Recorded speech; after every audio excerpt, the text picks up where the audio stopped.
This is a 2014 Yamaha Stryker. I built this bike about 12 months ago and it's back at the shop because we had our open day yesterday, and I thought, well, while I've got it, I'll take the time to give you guys a rundown on the details that went into this build. We'll start at the front, and we used a 23 inch by 5.5 inch front wheel. So this come from the States, and the front tire alone was worth about $1,000. So there's about 5 grand in that front wheel alone. Getting it to fit was a bit difficult because I had to get a fender to fit, and the issue with that, this is a steel fender, and this steel fender used to come all the way down to here, and the weight of it being steel was so heavy it was rubbing on the tire. So I've shortened the fender and I laser cut new sides for the fender, and then this is actually made up of like 7 pieces. So we've got this side section, then we've got another section that runs through here, a center piece, another piece here, another one at the front, and so on. I had to do that to get this strong so there was no movement in that fender when the bike vibrates. We got it to fit and it works sweet. So then we'll move up to the front end here. So this is off a Harley Davidson, and I had to custom make the bracketry to get this to fit the Yamaha Stryker. Because obviously all the bracketry is different to the Harley Davidson.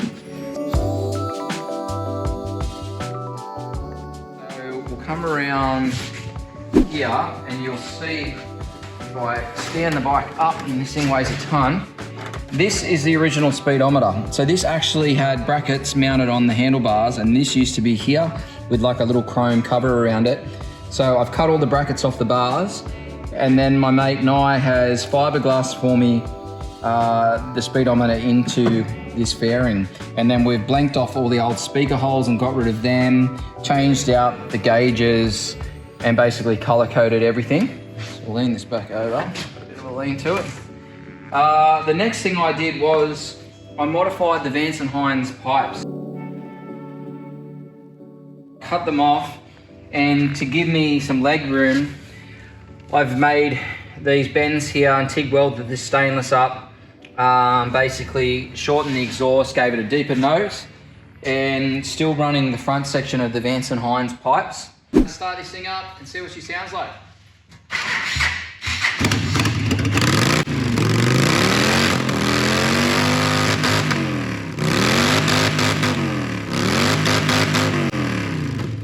Then the next step was I had to make side covers here. Because of the shape of the exhaust, these are running into the original factory ones.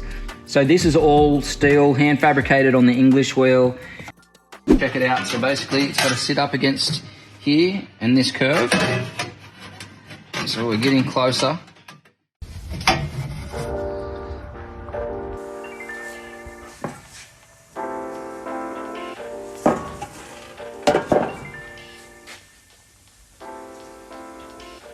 And there's lots of different curves in this, so these took me a fair while, and they're actually bolted to the bags from the inside.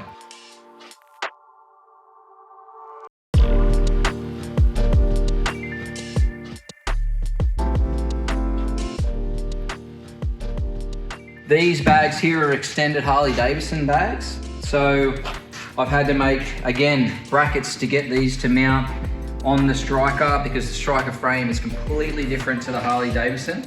I've used an extended rear fender as well.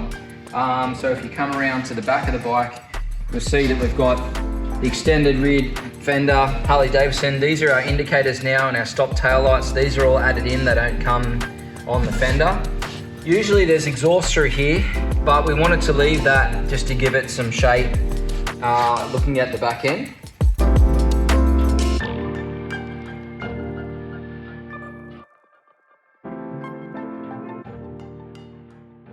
Then the next step was to make a seat. So this is actually the original Stryker seat, and what I've done, I've cut the back section off and reshaped the seat,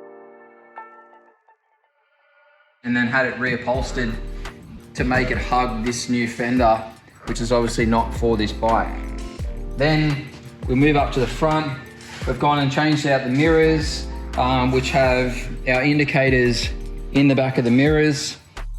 I've rewired the whole bike, And then we went with a midnight blue paint. So the midnight blue we'd used on a Chevy C10 in the past, and the customer at the time absolutely loved it. We went with this midnight blue, and then I decided to add in the grey pinstripes just to break it up a little bit so everything wasn't just this big hunk of blue, pretty much.